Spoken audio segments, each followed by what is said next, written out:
Perfect. We now begin. Whispers of the Ancients, Episode 6, The Hittites, Forgers of Iron, Builders of Storm Empires before Troy fell to fire. Before the Assyrians marched across the sands, there was a people of mountains and stone, of storm gods and war chariots who rose in the heart of Anatolia, and then vanished like smoke from the hills. The Hittites. Neither fully eastern nor western, they were the keepers of thunder, the first great smiths of iron, and kings who bent empires to their will with a tablet, not just a sword. Their cities once echoed with the prayers of queens, the howls of war horses, and the proclamations of kings who believed themselves chosen by the gods. And then they disappeared. No epic told their name, no tale remembered their might. Until the stones began to speak again, this is their story. The Hittites, forgers of iron, builders of storm empires. 1. Land of the thousand gods. Nestled in the rugged central highlands of Anatolia, between steep ridges and fertile valleys, lay a realm the ancients called Hatti, a land of biting winters and sacred springs, where volcanoes simmered beneath the crust, and rivers carved whispers into the stone. The people who settled here were resilient, quiet, watchful, but over generations, they transformed themselves from scattered tribes into a civilization of might and myth. They called their land the land of the thousand gods, where each mountain, forest, and river had a divine spirit.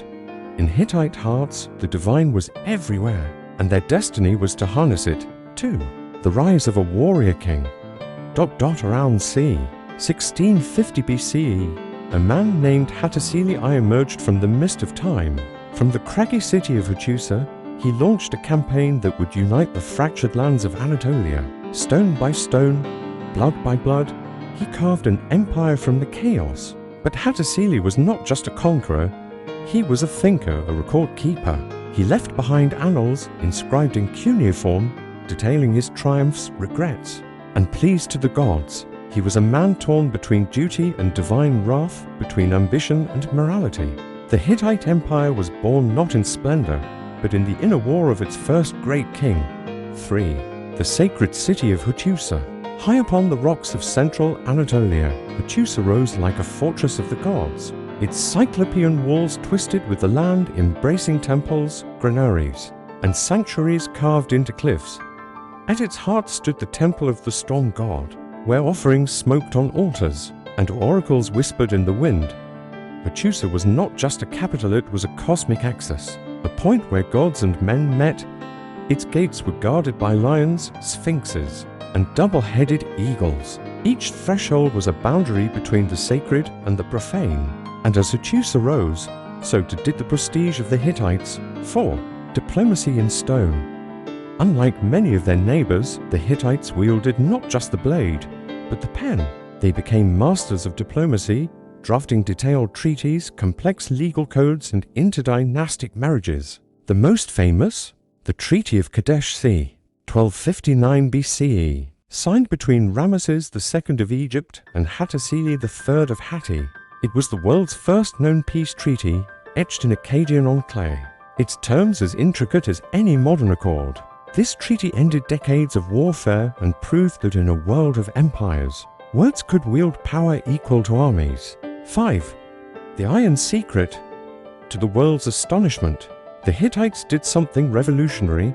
They mastered iron, while others still fashioned weapons of bronze. The Hittite forgers churned smoke and fire, producing blades that could cleave bronze like bark. Iron was not just a tool, it was a sacred material forged in the underworld, blessed by the gods, and protected by priest-smiths in mountain sanctuaries. The knowledge was guarded fiercely. To give away iron was to risk the soul of the empire. And for a time, the Hittites held a secret that made them invincible. If you're enjoying this journey through Lost Empires, don't forget to like, subscribe, and comment what ancient world you'd love to hear about next. Your voice helps uncover forgotten realms. 6. The divine order, religion, and the pantheon. To the Hittites, the universe was not ruled by a single god, but by a great assembly, a council of 1,000 deities. Each god had a purpose, some vast, others minute, but all demanded reverence, rituals, and remembrance. At the apex of this cosmic order was Tarhunt, the storm god of Hatti, who hurled lightning from the mountains and reigned over war and weather. Beside him stood his consort, the sun goddess of Arana, a radiant force of justice, fertility, and peace. Their divine children mirrored earthly concerns, gods of grain, rivers, lions, and plague. Unlike the rigid pantheons of other lands, the Hittite gods absorbed foreign deities like drops into a basin. From Hurrians, Mesopotamians, and Luwians came a rich tapestry of divine archetypes. The priest-king served as intercessor, offering food, libations, and prayers to keep chaos at bay and harmony intact. To be Hittite was to live within a sacred, contract with the cosmos, 7, the queen's voice, women, and power. Among the Hittites, power was not solely the domain of men. Queens held real authority, both spiritual and political. The most famous was Puduhepa, wife of Hattusili III, a former priestess of Ishtar. Puduhepa became not only queen but co-ruler, writing to pharaohs, sealing treaties, and overseeing temple reform. Her letters survive firm, eloquent, and diplomatic. In one, she chastised a foreign ruler for insulting her dignity. In another, she arranged royal marriages with calm precision. She was a sovereign voice in a world of kings. Even ordinary Hittite women enjoyed rights unknown to many other cultures: inheritance, property ownership, and legal recourse in the empire of storm gods. The queens were thunder to 8. Chariots of fire, the Hittite war machine. The Hittite army was a juggernaut of wood, bronze, and well. Its heart, the 3-man chariot, more advanced than its Egyptian counterpart. One driver, one shield bearer, one spear or bow wielder, an efficient machine of shock and speed. Hittite chariots were built for mountain warfare, designed to thunder across the rough terrain of Anatolia and Syria. The soldiers wore scale armor, bronze helmets, and wielded curved swords, the sickle swords of war. They were disciplined, relentless, driven not just by conquest, but by a belief that the king fought under divine guidance. Their campaigns spread across modern-day Turkey, Syria, Lebanon, even clashing with Egypt at the Battle of Kadesh, the largest chariot battle in history. Where the Hittite chariot rolled, cities trembled. 9 laws of the land, justice and order. Justice for the Hittites was not blind but precise, contextual and at times compassionate. Their legal codes, inscribed in cuneiform, spanned from property disputes to murder, from witchcraft to livestock theft. But unlike the harsh eye for an injustice of Hammurabi, Hittite law often sought resolution over retribution. Fines, compensations, and oaths were preferred over death penalties. Even slaves had protections, and harming one could carry stiff consequences. One law states, if a man destroys the eye of a slave, he shall pay silver, a far cry from the brutal mutilations of neighboring lands. These laws formed the moral spine of the empire, a code that balanced divine will with human needs. 10. Mirrors of the underworld, burial and the afterlife. The Hittites believed that death was not an end, but a return to the earth, to the chthonic world below. Their dead were buried with care in clay jars, stone tombs, or cremated on pyres, depending on rank and region.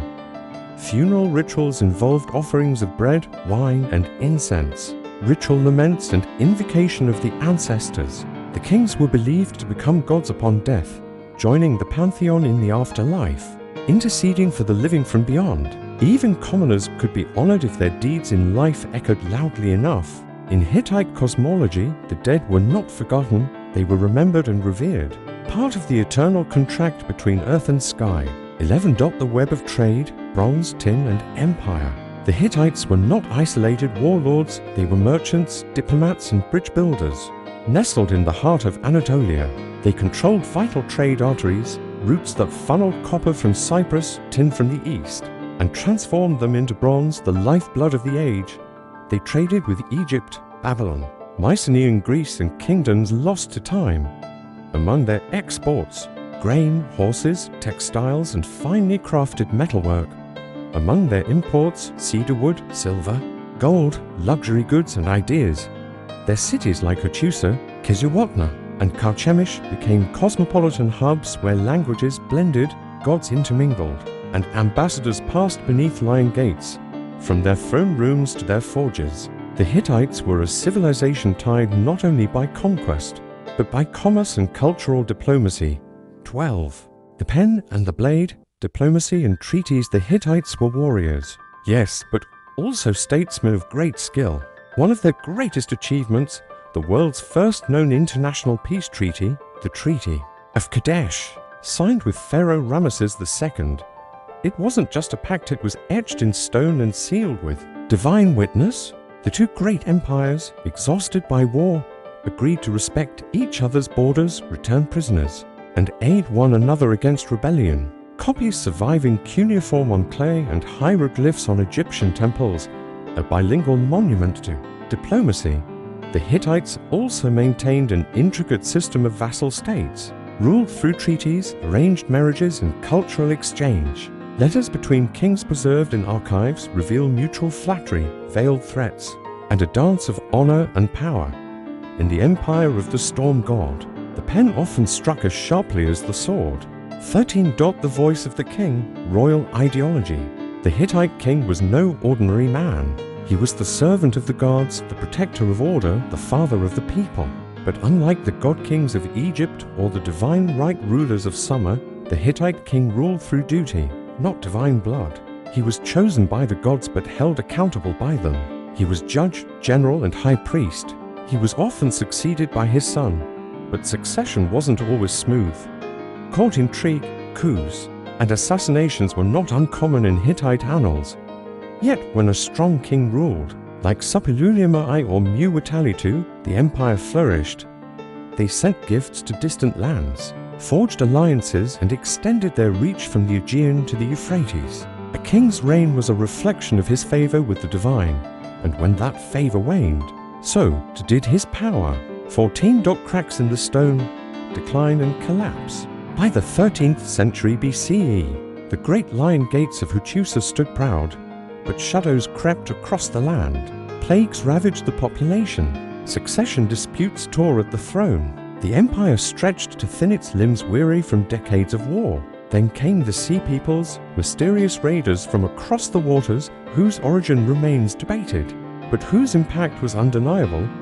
They struck the coastlines, disrupted trade, toppled vassals, and cast the ancient world into turmoil in the chaos. Cities burned, the archives fell silent, and Hattusa, once a center of kings, was abandoned and buried beneath the dust. By 1178 BCE, the Hittite Empire was no more. 15. Echoes in the earth, rediscovery and legacy. For centuries, the Hittites were forgotten. Their names faded from memory, their cities swallowed by forest and stone. Even the Bible mentioned them but as shadows, confused with others, misunderstood. It wasn't until the 19th century that explorers stumbled upon strange ruins in Bukowski, Turkey. There, among fallen lions and smashed tablets, archaeologists uncovered Hattusa, and with it the lost voice of the Hittites, the discovery of cuneiform tablets. Inscribed in Hittite, the earliest known Indo-European language, revealed a vast and vibrant empire. Now, their stories are studied, their art displayed in museums, their treaties quoted in diplomacy. From myth to dust to museum, the Hittites whisper still. 17. Karchemish, the flicker of survival. As Hattusa crumbled beneath the weight of fire and silence, not all lights went out. One ember Karchemish flickered on the empire's eastern border. This Hittite stronghold near the Euphrates became a final sanctuary, a Neo-Hittite kingdom. Heir to the old ways, here, in stone reliefs and warrior processions, the storm god was still honored, the cuneiform script still etched, and kings still claimed descent from forgotten lords. Karchemish would endure for centuries, longer through Assyrian domination, Babylonian wars, and the rise of the Persians. Though the great Hittite Empire had vanished, its cultural DNA survived in language, ritual, and statecraft. In every treaty copied, every temple rebuilt, and every wheel that spun bronze into blade, the Hittites whispered still. 18. Bloodlines and boundaries, the Hittite legacy. The Hittites were gone, but they had left behind more than ruins. They were the first Indo-European speakers to carve an empire, the bridge between steppe wanderers and urban kings. Their language, Nesili, would evolve and fragment influencing the tongues of future peoples. The Luwians, Lydians, and later the Phrygians, they influenced the legal codes of nearby lands, the diplomatic customs of later empires, and even the way gods were named and worshipped from Anatolia to the Levant. Archaeologists would uncover evidence of their urban planning, hydraulic engineering, and use of iron tools, marking a transition toward the Iron Age. In myths and military formations, in administration and alliances, in carved lions and storm symbols, the mark of the Hittites remained carved into history's bones. 19. The Songs of the Dead Kings. What is empire, if not a fleeting shadow in the Hittite Song of Release? A god speaks of injustice and retribution. It tells of kings who forget mercy, cities that fall, and the suffering of the innocent. The Hittites, despite their grandeur, knew that all thrones crumble, all kings fall, and only memory remains. Their myths were not just celebration, but reflection, cautionary tales whispered in sacred halls. They pondered exile, divine silence, and the impermanence of flesh and power, as if the Hittites foresaw their own unraveling, as if they understood that the gods they served could also forget them. And so, in ritual and clay, they pleaded to be remembered. 20. Beneath the lion gates, a final invocation, the lion gates of Hattusa stand in fragments, but pass through them, and you enter a world of gods in chariots of stone and storm of forgotten splendor. The Hittites were not as gilded as the Egyptians, nor as celebrated as the Babylonians, yet they were the connective tissue of the ancient world, a fulcrum of language, lore, and legend.